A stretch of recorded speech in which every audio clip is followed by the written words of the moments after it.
When you collide the worlds of modern art and modern technology, you get art that's state-of-the-art. In this week's Tech Connection, we bring you up to Ithaca, where a new art exhibit is shining bright, really bright.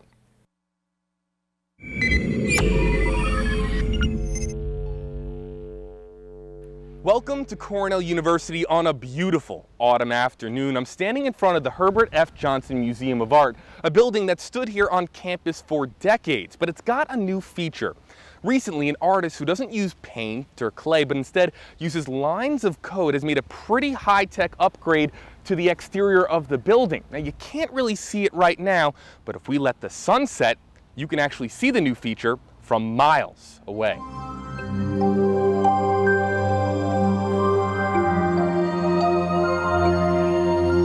What we have here is just under 12,000 very energy efficient LED lights.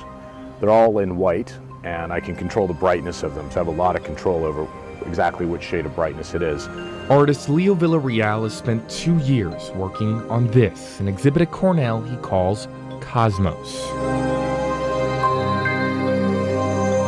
11,880 lights, about 1 inch in diameter, were individually wired into a grid, allowing Villarreal, its master operator, to artistically program sequences designed not just to grab our attention, but also to provoke our thoughts. It's almost like a musical instrument that you have to tune and get just right. So it's really the process of discovery, because I don't know in advance what it's going to be. There's a lot of randomness in my process, and when I see something compelling, I capture that moment, and that's what viewers will see here. Villarreal has designed similar installations of LED lights across the country, including this one called Multiverse at the National Gallery of Art in Washington, D.C.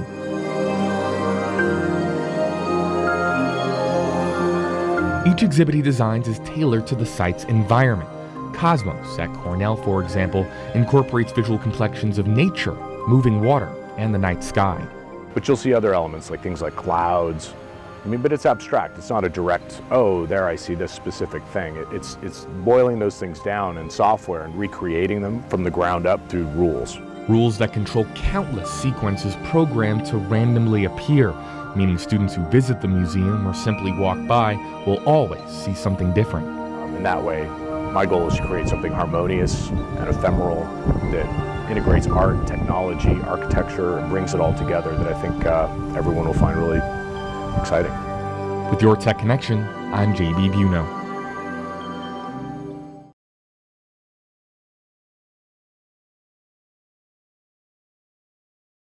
A small explosion may have started a garage fire tonight in Horseheads. Firefighters say when they arrived on scene, the unattached garage at 265 Oriole Drive was completely engulfed in flames. They were able to calm down the blaze, but the house did suffer some siding damage.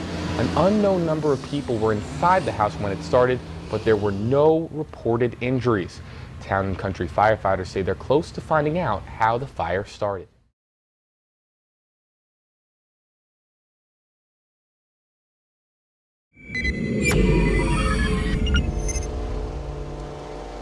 You're looking at the very last film being shown at the Corning Palace Theater. Now don't worry, that doesn't mean that the popular theater is going out of business or not showing movies anymore, but reels like this are going to be a thing of the past because the Corning Palace Theater is going digital.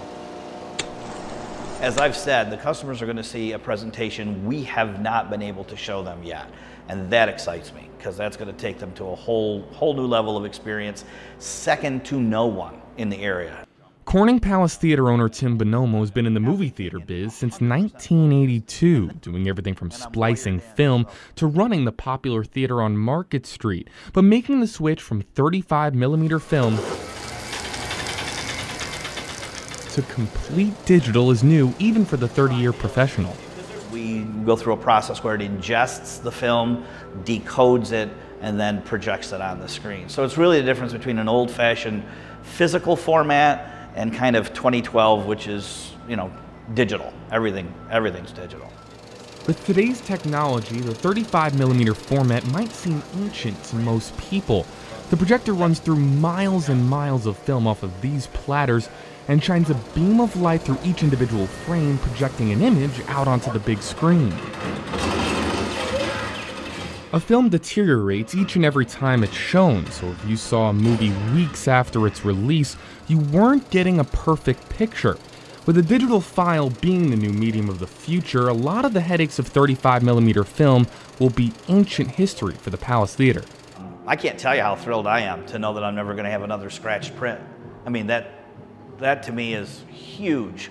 That we'll never have what they call a brain wrap, where the machine doesn't do what it's supposed to and it all collapses in on itself, and you have miles of film that you have to now by hand take out.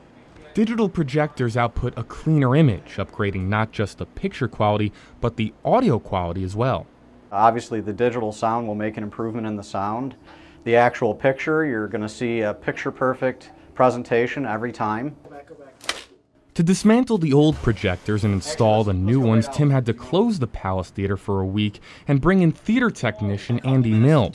Tim might be the film expert, but Andy is the digital mastermind, requiring days of hard work to focus on every minute detail before the Palace reopens.